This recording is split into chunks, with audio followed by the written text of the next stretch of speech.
ভাই আমাকে এক পাতা জ্বরের ওষুধ দিন তো, আমার অনেক জ্বর। হ্যাঁ দাঁড়াও, এক্ষুনি দিচ্ছি। এই নাও। আরে বিপ্লব, তুই পাগল নাকি? কেন?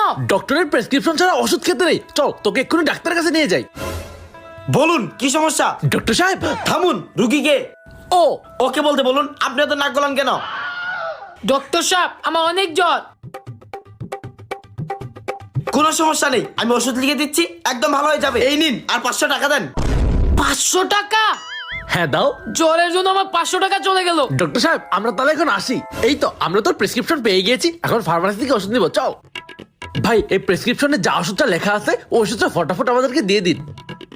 আরে একটু আগে তো এই ওষুধটাই আপনাদের দিতে ধরছিলাম। ভাই এটার দাম কত?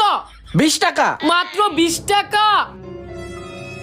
তোমার জন্য 500 টাকা লোকসান দিয়ে আসলাম।